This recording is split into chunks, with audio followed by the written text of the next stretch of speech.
नमस्कार। आज हम श्री अरबिंदो की सावित्री के एक बहुत कह सकते हैं गहरे हिस्से पर बात करने वाले हैं। जी। ये है पुस्तक 10 सर्ग 4 the dream Twilight of the earthly real. और इसमें हम सामना करते हैं द डिस्ट्रॉइंग वॉइस का। हाँ, मृत्यु की आवाज। बिल्कुल, मृत्यु की आवाज, जो एक तरह से एक कॉस्मिक डिनायर है, मतलब ब्रह्मांडीय नकालने वाला।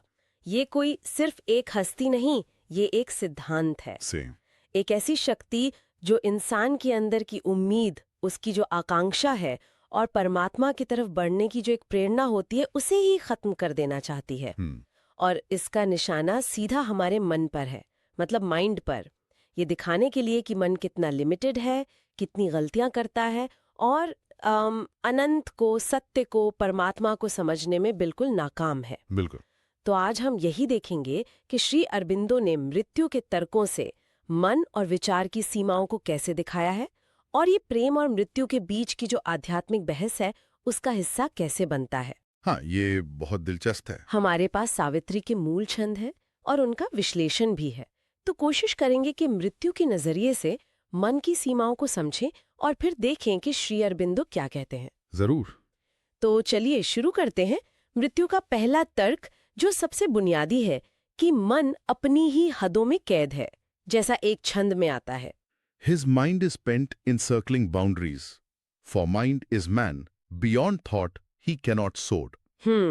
यानी इंसान का मन कुछ दायरों में, सीमाओं में बंधा हुआ है, और क्योंकि इंसान मूल रूप से एक मानसिक प्राणी है, वो विचार से ऊंचा उड़ ही नहीं सकता। ये तो ऐसा लगता है जैसे हम एक चक्कर में फंसे हुए हैं। हाँ, बिल्कुल। मृत्यु का तर्क यही है कि मन एक बंद गली है, एक घेरा है जिससे बाहर निकलना नामुमकिन है। लेकिन यहीं पर श्री अरबिंदो का नजरिया समझना बहुत जरूरी हो जाता है। अच्छा। उनके लिए ये जो सामान्य मन है ना, जिसे हम रोज इस्तेमाल करते हैं, वो चेतना के विकास का बस एक पड़ाव है, एक बीच की मंजिल। मतलब ये अंत नहीं है। नहीं, बिल्कुल नहीं। हाँ, ये बाहरी दुनिया को समझने, उसका विश्लेषण करने में तो सक्षम है, पर वो जो अंदर का गहरा सत्य है, आत्मा का सत्य, उसे सीधे सीधे नहीं पकड़ सकता। श्री अरबिंदो कहते हैं कि मन एक शुरुआती सीढ़ी है, इसके आगे चेतना की और ऊंची श्रेणियां हैं। जैसे अंतर्ज्ञान, मतलब इंट्यूशन, फिर अधिमानस या ओवरमाइंड, जो एक तरह का वैश्विक मन है, और आखिरकार अति मानसिक चेतना, सुप्रामेंटल कॉन्शियसनेस, वो चेतना जो सीधे सत्य को जानती है, बिना किसी मिलावट के। तो मन को पार करना है, उस पर रुकना नहीं है। समझ गई। तो मन सीमाओं में कैद है, ये पहला तर्क हुआ। फिर मृत्यु आगे बढ़कर ये भी कहती है कि मन से उठने वाली जो इच्छाएं हैं, प्रार्थनाएं हैं, वो भी बेकार है। हाँ, अगला निशाना यही है। वो कहते हैं, in when his heart lifts up its yearning prayer, the word in silence ends in not the name. Oh, मतलब दिल की जो गहरी पुकार है, जो मन के रास्ते उठती है, वो भी व्यर्थ चली जाती है। शब्द खामोशी में खो जाते हैं और नाम शून्य में। मृत्यु के हिसाब से मन इतना सीमित है कि उसकी प्रार्थनाओं का कोई असल जवाब नहीं मिलता। और फिर वो सीधे सीधे मन की क्षमता पर ही सवाल उठा देती है ना? हाँ। सत्य और परमात्मा को जानने की क्षमता पर। एक छंद है, हाँ। For mind can never touch the body of truth and mind can never see the soul of God. हाँ, ये बहुत कठोर बात है। यानी मन कभी सत्य के शरीर को, उसके असल रूप को छू नहीं सकता और ईश्वर की आत्मा को देख नहीं सकता। ये सुनकर तो बड़ी निराशा होती है। क्या हमारा मन वाकई इतना लाचार है? देखिए, मृत्यु के नजरिए से देखें तो हाँ। वो कहती है कि मन ज्यादा से ज्यादा क्या कर सकता है? सत्य की परछाई पकड़ सकता है, बस, असली चीज नहीं। लेकिन श्री अरबिंदो का जवाब यहाँ बहुत महत्वपूर्ण है।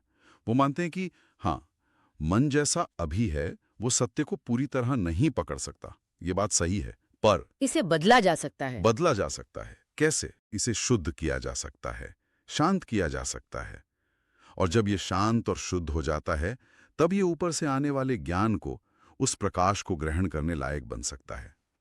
बल्कि मृत्यु खुद ही आगे एक जगह इशारा करती है कि सत्य चाहने वाले को मन को शांत करना होगा। If thou desirest truth, then still thy mind forever. अच्छा, तो समाधान मन को पूरी तरह खारिज करने में नहीं है जैसा मृत्यु चाहती है। समाधान है उसे शांत करने में, उसे रूपांतरित करने में। ये दिलचस्प है। लेकिन मृत्यु यही नहीं रुकती। वो विचार के प्रकृति पर भी सवाल उठाती है। हाँ बिल्कुल। वो कहती है, Each thought is a gold coin with bright alloy, and error and truth are its obverse and reverse. हर विचार सोने का सिक्का है जिसमें मिलावट है, और सच और झूठ उसके दो पहलू हैं। इसका मतलब तो ये हुआ कि हमारे जितने भी दर्शन हैं, सिद्धांत हैं, सब में कुछ ना कुछ गड़बड़ जरूर है। हाँ, मृत्यु के तर्क का निचोड़ यही है, हर मानसिक रचना, हर सोच, उसमें सच्चाई भी है और भ्रम भी है।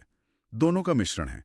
कोई भी विचार पूरी तरह शुद्ध नहीं है। और इसी आधार पर वो इंसान के बनाई सारी व्यवस्थाओं को नकार देती है। बिल्कुल। वो एक एक करके गिनाती है कि मन ने क्या क्या बनाया और सब कैसे फेल हुआ। ऐसे धर्म जो बचा नहीं सकते, creeds that cannot save, ऐसे दर्शन जो कुछ हल नहीं करते, philosophies that solve nothing, ऐसा विज्ञान जो ये नहीं जानता कि हम यहाँ क्यों हैं, science that knows not why we came। हाँ, ये तो है। ऐसी राज व्यवस्थाएं जो महल भी हैं और जेल भी, polities that are palaces and prisons। वाह! ऐसी क्रांतियां जो पुरानी क्रूरताओं पर बस नया रंग पोत देती हैं, revolutions that repaint old tyrannies। और ऐसे युद्ध जो इंसान के अंदर के जानवर का महिमा मंडन करते हैं, wars that glorify the beast in man। ये सब सुनकर तो लगता है कि इंसान की सारी कोशिशें बेकार है। मृत्यु के अनुसार तो यही है। ये सब मन की सीमाओं और उसकी नाकामयाबी के सबूत हैं। और इन सब तर्कों के बाद मृत्यु अपना वो भयानक निष्कर्ष देती है जो बिल्कुल शून्यवादी लगता है।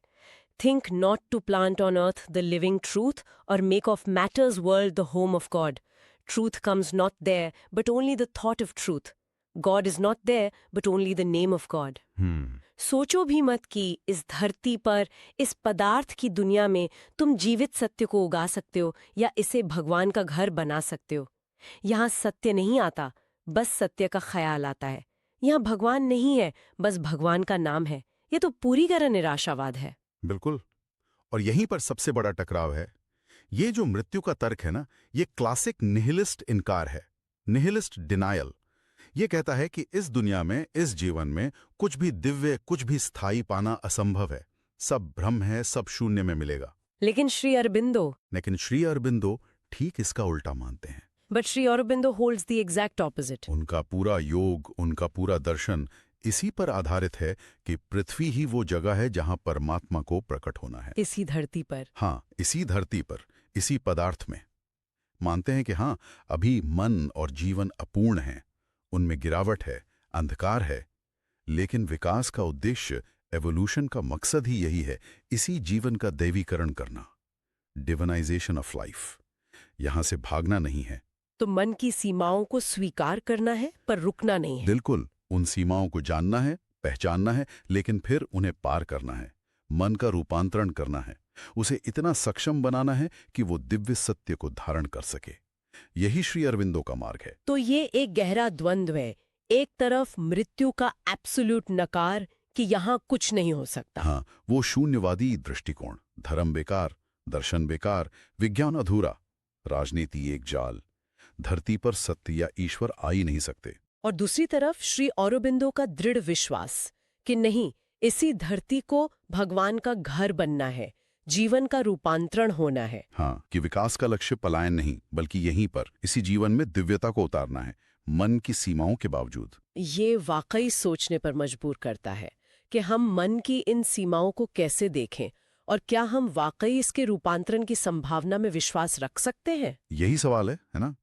मन की मौजूदा हदों को समझना और साथ ही उसके बदलने की, उसके ऊपर उठने की क्षमता भी यकीन रखना। ये हमारे ज्ञान की खोज, हमारी अपनी आध्यात्मिक यात्रा को कैसे प्रभावित कर सकता है, ये सोचने वाली बात है। बिल्कुल, बहुत गहरा चिंतन है ये। धन्यवाद। जय श्री औरोबिंदो, जय श्री माँ। धन्यवाद। जय श्री औरोबिंदो, जय श्री माँ।